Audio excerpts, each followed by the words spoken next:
Assalamualaikum warahmatullahi ta'ala wabarakatuh. Apa kabar saudara-saudara sekalian? Lama juga saya tidak bikin konten YouTube nih. Straight to the point saudara-saudara. Seperti yang kita sudah maklum, negeri kita Sabah sekarang ini sedang dilanda berbagai masalah.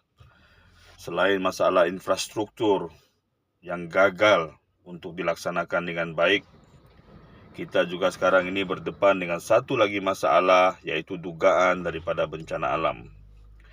Maka ramailah di kalangan orang-orang tertentu yang sampai-sampai menyatakan bahwa bencana yang menimpa ini adalah kifarah daripada kejadian di mana pihak kerajaan merobohkan rumah-rumah setinggan. Tapi saya rasa itu hak pribadi masing-masing untuk berpendapat seperti berkenaan.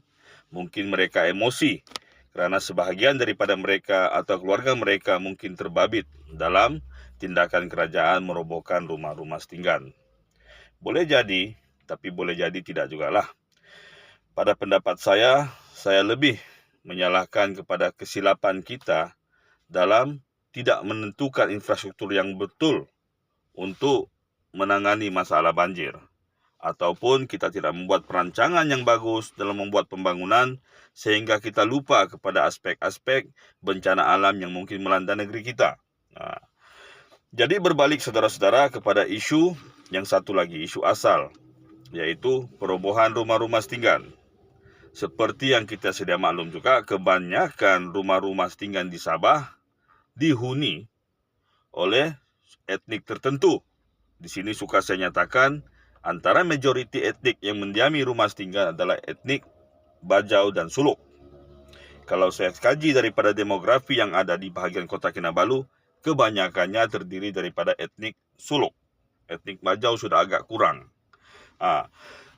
Jadi saudara-saudara, apabila kita lihat, memang pada satu sudut kita melihatnya sebagai tindakan yang tidak berperi kemanusiaan. Tetapi kita halus jugalah menghalusi secara dua peringkat ya. Peringkat pertama, menghalusi bahwa tindakan kerajaan ini adalah disebabkan oleh aktiviti-aktiviti yang kurang menyenangkan, yaitu mencuri air dan listrik. Tetapi kita perhalusi pula kenapa orang-orang ini mencuri air dan listrik. Maka sudah tentulah kerana mereka tidak diberi akses kepada permohonan untuk memohon listrik dan air.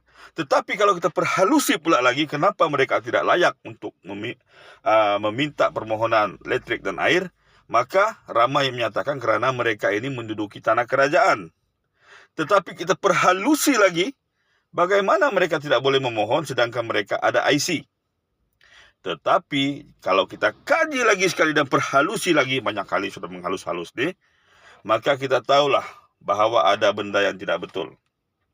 Kalau mereka betul ada IC dan diiktiraf sebagai warga negara dan mereka sulit untuk mendapatkan kemudahan-kemudahan yang layak seperti layaknya seorang warga negara, maka saya rasa ada benda yang tidak beres. Boleh jadi dokumen yang mereka miliki adalah dokumen-dokumen yang menurut setengah pihak, bukan saya, menurut setengah pihak adalah dokumen yang meragukan asal-usulnya. Ada juga menyatakan bahwa hal ini berkait rapat dengan aktiviti politik di awal tahun 90-an dahulu. Boleh jadi. Jadi saudara-saudara sekarang ini kita ambil solusi pertengahan. Kalau permasalahannya adalah mencuri ya, listrik dan air, maka pihak kerajaan, saya rasa kerajaan negeri lah, telah melakukan sedikit kesilapan dalam hal ini. Kalau betul ada isu curi air, cek itu pipe dari rumah siapa, tangkap orang yang curi air. Kita ada akta dalam hal ini, saya percaya. Orang curi air dan curi listrik kita boleh tangkap. Putuskan di mahkamah apa yang patut, selesai. Jangan sampai kita robohkan rumah. Okey? Tangkap orang yang berkenaan. Cari solusi. Jadi apabila semua kita sudah berjaya tangkap, memang tidak akan tangkap 100%, tapi paling tidak penangkapan ini akan membuatkan sedikit rasa gerun di kalangan orang-orang yang curi air, maka masalah pertama, yaitu kecurian air dan listrik, selesai. Kedua, masalah untuk mendirikan rumah di kawasan setinggan juga sudah boleh kita perhalusi pula. Halus lagi sekali. Sudah boleh pula kita perhalusi lagi sekali, yaitu kita cari solusinya. untuk menempatkan orang-orang ini. Kita buka permohonan untuk mereka memohon rumah PPR. Saya rasa kalau di Kota Kinabalu, di Sepanggar sudah ada permohonan rumah PPR, sama ada dari pihak DBKK atau kerajaan negeri. Oke, jadi apabila sudah ada penempatan yang sesuai dengan status kewarganegaraan mereka, maka saya rasa masalah pertama, curi air dan listrik tidak akan berlaku. Kedua, tidak perlulah kerajaan nampak macam terlalu ganas dalam tindakannya, itu merobohkan rumah. Win-win situation, oke? Win-win situation. Kita sudah berada di tahun 2024, saudara-saudara. Kita sudah menghampiri angka 70 tahun kemerdekaan negeri kita Sabah. Jadi sudah sepatutnya kerajaan kita semakin matang. Rakyat kita semakin bersatu. Tidak perlu tuding-menuding jari, ada yang original, ada yang tidak original. Kita kena terima hakikat bahwa negeri kita sekarang ini sedang menuju dinamika baru. Jadi kalau ada dinamika baru, sudah tentu ada perubahan demografi dan cara berpikir serta paradigma yang betul. Wallahu a'lam bishawab. Assalamualaikum warahmatullahi taala wabarakatuh.